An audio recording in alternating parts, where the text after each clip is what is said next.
আমি নিজে আওয়ামী লীগ করতাম, আমি তো বিএনপি করি না, বিএনপির অনেক ব্যাপারে আমার সমালোচনাও আছে। যাদের কিছুই ছিল না টাকা বানিয়েছে, আওয়ামী লীগের লোক কত দেখেছে, আমি নিজে আওয়ামী লীগ করতাম, অভাবে টাকা নাই, ঠিক মতো খেতে পায় না, বিড়ি টানে ভাঙ্গা গাল। এখন লক্ষ কোটি টাকা কামাইয়ের পরে চেহারা দেখবেন, যদি ছবি দেখেন, ওই ভাঙ্গা গাল ফুলে হয়েছে তাল তাল, কত সুন্দর চেহারা। আওয়ামী লীগ সারা দেশের জনগণকে অসুস্থ করে নিজেদের চেহারা ভালো করেছে। বেগম জিয়াকে তারা ছাড়বে কি কারণে? আমি বহুদিন বলেছি, বেগম জিয়া যদি আজকে ছাড়া পান সকালবেলা, আর উনি কিছুই বললেন না, খোকন এবং আলাল বললেন আজকে বিকালে বেগম জিয়া রেস কোর্সে আসবেন আপনাদের সাথে দেখা করতে, রেস কোর্সে জায়গা দিতে পারবেন না। অত বড় একটা জনপ্রিয় নেতাকে জেলে না রাখলে ও ক্ষমতায় থাকবে কিভাবে?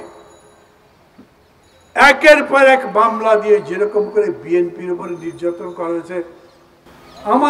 আমি তো বিএনপি করি না, বিএনপির অনেক ব্যাপারে আমার সমালোচনাও আছে, কিন্তু বিএনপির এই নেতা কর্মীরা এইভাবে জেল খাটবার পরে এত নির্যাতন আমি কোনো গণতান্ত্রিক দলে বিশ্বে তেমন বেশি দেখি নাই।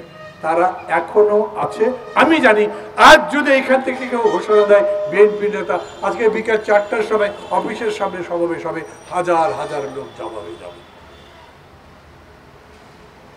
জিনিসের দাম যে সরকার কমাতে পারে না, বিদ্যুতের দাম কমাতে পারে না, বৈদেশিক ঋণের পরিমাণ এখন $100 বিলিয়ন বেশি, ওই টাকা শোধ করবার জন্যে, না মাফ করবেন, ঋণের টাকা নয়, ঋণের টাকা শোধ করবার জন্যে আবার বিশেষভাবে অর্থনৈতিক কাউন্সিলের বৈঠক বসায়।